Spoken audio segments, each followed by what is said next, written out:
Bonjour à tous, bienvenue. Vous avez vu, j'ai mis le petit polo vert. Vous avez vu, la dame derrière moi est en vert aussi. Elle a une petite ceinture rouge. Elle se pose des questions. Où est-ce qu'on va aller?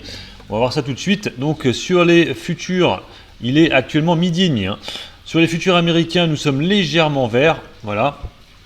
Le VIX, on est sur du négatif. On est à moins 2%. 26 points sur le VIX. Donc voilà, on est repassé en dessous des 30. Donc c'est plutôt tranquille. On aura des baisses, mais ce ne seront pas des baisses de malade. Sur le CAC 40, on a 5579 points, plus 30%. Voilà, on remarquera que l'Italie, qui est ressorti un peu de leur confinement, il me semble, est franchement boosté. On est quasiment à plus 3% en Italie. L'Eurostoxx, les valeurs européennes, on a plus 36%, 0,36 pardon, excusez-moi, on est à peu près au niveau du CAC. Voilà. Sur les matières premières, le pétrole, on a 57,95$, quasiment 58$. Sur l'or, on a 1837$. Plus 0,20%. Ensuite, les devises, l'euro contre l'US dollar, on est quasiment repassé en dessous des 1,20. On est à 1,2024. On est en baisse de 0,15, donc c'est l'euro contre l'US dollar. Et sur les crypto-monnaies, on est sur du plutôt vert. Voilà, c'est plutôt vert. 36 000 $ pour le Bitcoin. De plus 2,58. Sur l'Ethereum, on est à plus 8%, 1556. Et le Ripple, ça redescend, XRP, 0,3781, moins 1,50. C'est la seule valeur quasiment qui baisse, qui descend. Après, derrière, le Polkadot, elle est à 18$. Vous voyez qu'au niveau de des capitalisations boursières, on est tout proche. Le Polkadot repasse devant le Ripple.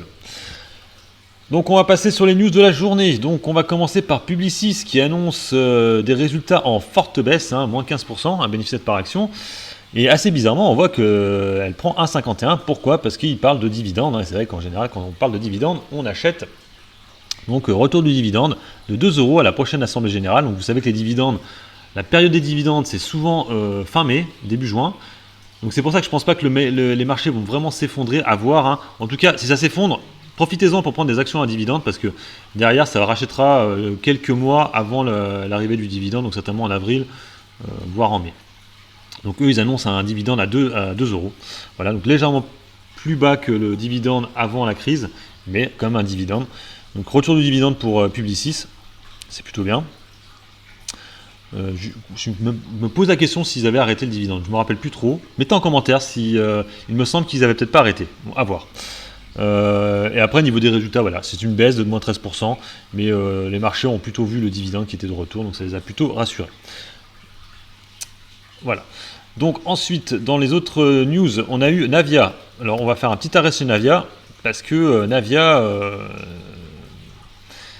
c'est un peu la Madeleine de Proust de certains analystes, qui sont assez très positifs sur la valeur. Donc je vais essayer d'être assez positif sur le dossier pour vous analyser les chiffres.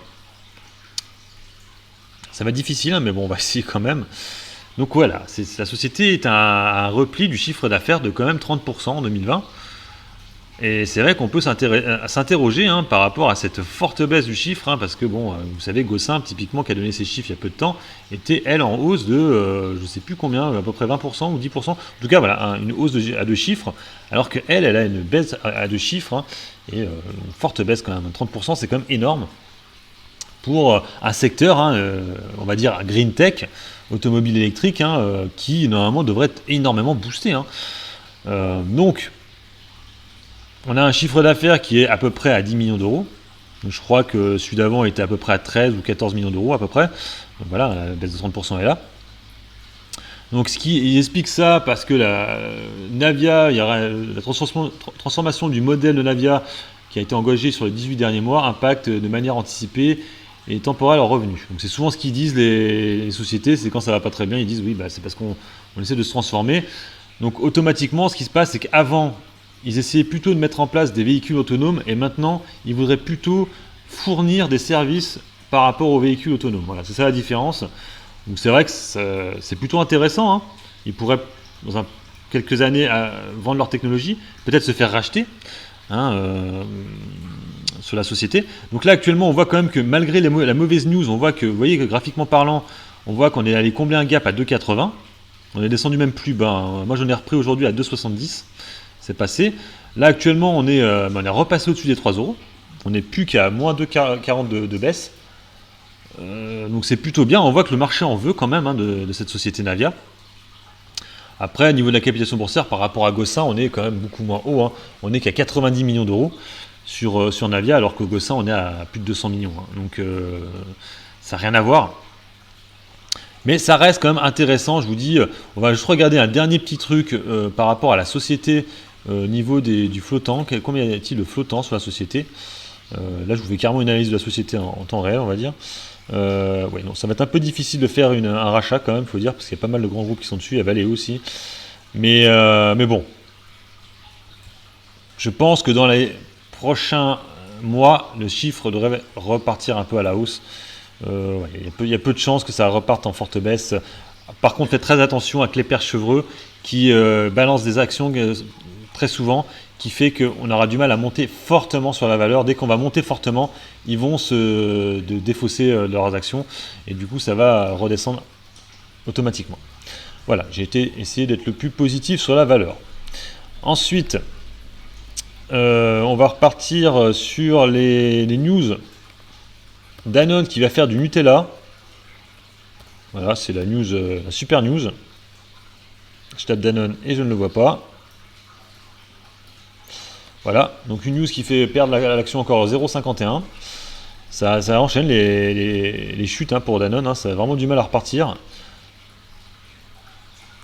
Donc voilà, la news c'est Danone va concurrencer Nutella. Donc en fait c'est via leur... ils avaient fait une acquisition de Michel Augustin, qui vont faire de la pâte à tartiner à base de céréales, donc qui sera beaucoup moins sucré que le Nutella.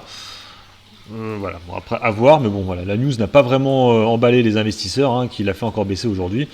Après c'est une valeur long terme, hein, j'allais dire Nutella. Danone, bon, 54 euros. Là actuellement à ces prix, elle est value, il n'y a pas de souci, vous pouvez rentrer dessus, hein, voilà. Y a pas de souci. J'avais jamais remarqué que le nom de Danone c'était BN, comme les gâteaux. Voilà. Donc du coup, Claranova maintenant. Pareil, c'est une news un peu à la con, on va dire, Claranova, mais bon, on va en parler, hein. Donc là, en fait, Claranova, c'est par rapport à leur logiciel qui s'appelle Soda PDF. Alors Soda PDF, vous devez l'avoir des fois quand vous téléchargez des PDF. C'est un liseur de PDF, hein, Soda. Et donc du coup, ils ont un partenariat avec Dropbox, excusez-moi. Donc Dropbox va prendre vraiment de la puissance avec l'arrêt de Google Photos, hein, d'ici... c'est pas l'arrêt, mais il va devenir payant Google Photos. Donc automatiquement, ces sociétés-là qui sont dans le cloud vont prendre un peu des parts de marché. Donc effectivement, ouais, ils s'associent avec Claranova. Donc chez Claranova, il faut savoir qu'il y a trois sociétés en un, on va dire, en une, pardon. AvantQuest, hein, qui fait du coup le logiciel Soda PDF. Un logiciel de photos, je ne connais plus, pour éditer des photos, et MyDevice qui est dans l'IoT. Bon, Claranova est une valeur qui est actuellement sous-cotée, on va dire, hein, par rapport à la croissance du chiffre d'affaires. 6,70, c'est comme pas cher quand on sait qu'on était vers les 11 euros il y a très peu de temps en arrière, avec des résultats bien moins bons que maintenant, hein. À l'époque, on était à 11 euros, le résultat net était négatif. Maintenant, on a un résultat net qui était positif l'année dernière, cette année, et du coup, ça se voit pas au niveau du cours de bourse. Donc, je trouve que la valeur est actuellement sous-cotée, mais bon, hein, c'est comme ça. Et la news ne change pas grand-chose à la donne. Il faudra vraiment voir la partie IoT qui intéresse beaucoup les investisseurs. Pour l'instant, l'IoT n'est pas assez rémunératrice. Voilà, donc, et pour la dernière petite news, c'est Biofitis. Je vais passer par Zone Bourse, hein, ce sera plus rapide. Donc Biofitis qui annonce le lancement de son offre publique d'introduction en bourse Nasdaq, hein, voilà. Donc ils vont annoncer des... Bon, il l'avait déjà annoncé, hein. Donc son intention d'offrir est de vendre jusqu'à 12 millions d'actions ordinaires nouvelles sous forme de 1,2 million d'American Depository Share, hein, ADS. Chacune d'entre elles représente 10 actions ordinaires aux États-Unis. Donc du coup, il y a le prix de l'offre, hein, donc vous voyez, hein, le prix de souscription devrait se situer entre 15 $ et 18 $ par ADS, soit entre 1,25 et 1,50 euros. Donc vous comprenez pourquoi la news là, l'action a pas mal chuté. J'essaierai d'en reprendre entre les deux, hein. Voilà, à peu près vers les 1,30. À 1,30, 1,35 sur la valeur, si elle vous intéresse. Ouais, le prix médian il est à 1,37, 1,37,5. Pour rentrer dessus. C'est une valeur plutôt défensive. C'est une valeur qui peut être intéressante si vous voulez jouer la baisse des marchés, parce que c'est une valeur qui, quand les marchés se pètent la gueule, a tendance à EP parce que c'est des traitements sur le Covid pour les insuffisances respiratoires.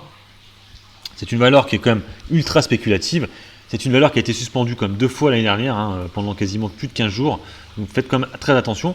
Mais voilà, ça peut être une petite valeur qu'on peut mettre sur le portefeuille en valeur défensive avec du Novacite, du Biocinex, des choses comme ça, pour se protéger lorsque les marchés repartent en baisse, au lieu de prendre un BX4 par exemple qui va vous coûter de l'argent. Hein, je reviens à ma vidéo d'hier. Donc voilà, donc le prix 1,37 pour entrer sur la valeur de Biofitis. Voilà, et je vais finir par quelques news américaines. Donc pour vous montrer les news américaines, on va aller voir les futurs américains. Donc les futurs américains, ils sont là, voilà, préouverture US. Donc maintenant il est midi 40, pour vous dire à peu près où est-ce qu'on en est. Donc on voit que les valeurs qui avaient été massacrées la dernière fois, les Wall Street Beat Share, AMC repart en hausse, on est à 8,49, plus 8,57%. GameStop, on prend 9%, 98 $. COS, plus 37, 27,43 $. Nokia aussi, qui est en légère hausse, pas extraordinaire. Sur les valeurs du Dow Jones, on a... Je voulais voir Walt Disney, mais je la vois pas. Ah si, Walt Disney, voilà, qui a pas mal EP hier, hein. Là, ça fait un peu du surplace, on est à 178 $. On est haut actuellement sur Walt Disney, hein. Le SP500 qui m'intéresse un peu plus, on a donc Apple qui monte légèrement, plus 0,50, 135 $. On a Tesla. Alors du coup, je vais vous donner la petite news sur Tesla. Hier, on a eu 2 news sur Tesla. Déjà, il y a Elon Musk qui annonce qu'il se barre de Twitter. Voilà, bon, il a pas mal fait n'importe quoi ces derniers temps sur Twitter, hein, avec le hashtag Bitcoin, le hashtag Dogecoin, Dogcom, ou je sais plus quoi là, le Dogecoin là, la crypto du chien là. Bon, il s'est amusé à faire plein de up and down sur des valeurs à la con. Je pense que c'est pour ça qu'il a dû se barrer de Twitter. Donc il y a ça, qui est plutôt négatif, on va dire. Et puis en plus, son projet SpaceX hier, la fusée s'est crashée à l'atterrissage. Alors je pensais que l'action allait un peu se crasher, mais bizarrement pas du tout, hein. Il y a aussi le rappel de ces véhicules, hein, 150 000 véhicules, voilà, donc que du négatif. Et là actuellement en pré-market nous sommes à plus 0,49, tranquille, mais voilà. Donc bon, j'avoue ne pas comprendre, j'en ai, hein, mais je ne comprends pas. Voilà, je pense que cette valeur, il ne faut pas comprendre, il faut racheter en mode FOMO, sans réfléchir, parce qu'il n'y a pas de logique. Voilà. Donc plus 0,50 sur Tesla. Sur les valeurs qui sont en légère hausse, on a Amazon.com. Alors Amazon.com, assez bizarre, hein. On a un chiffre d'affaires, un résultat net qui a monté de 50% l'année dernière, monstrueux. Mais l'action fait un peu du surplace parce que Jeff Bezos a annoncé qu'il allait partir quitter son titre de PDG de la société. Donc il partirait au 3e trimestre de cette année. Donc du coup Amazon va se dire, oula, où est-ce qu'on va ? Donc on est à 3391 $ actuellement sur la valeur plus 0,33. Et dans les valeurs qui up pas mal aujourd'hui, c'est Alphabet, un Google. Donc Alphabet A et C, j'ai jamais compris la différence entre les deux actions. Pourquoi il y a une Alphabet A et une Alphabet C. Je ne suis pas expert. Si vous le savez, est-ce que vous pouvez mettre en commentaire ? Parce que je ne suis pas du tout expert, je n'ai pas compris.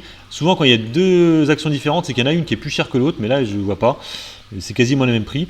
En tout cas, les deux sont en forte hausse, 7,44 de hausse pour les deux.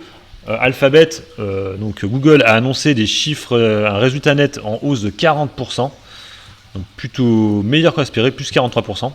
Voilà.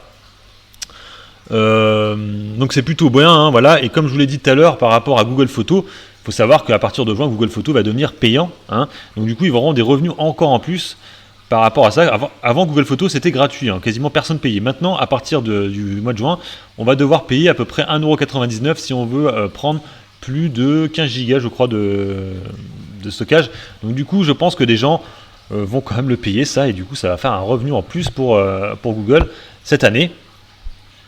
Donc plutôt bien pour la valeur Google qui est actuellement qui est repassée au-dessus des 2. Là, oui, actuellement on est au-dessus des 2 milliards. Je dis n'importe quoi. C'est 2000 euros. Je vais y arriver. 2000 dollars. Voilà, je crois que c'était la première fois. Je vais cliquer dessus pour vraiment être sûr.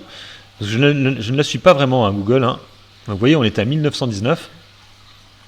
Mais je crois que ça doit être des plus hauts historiques sur Google. Hein.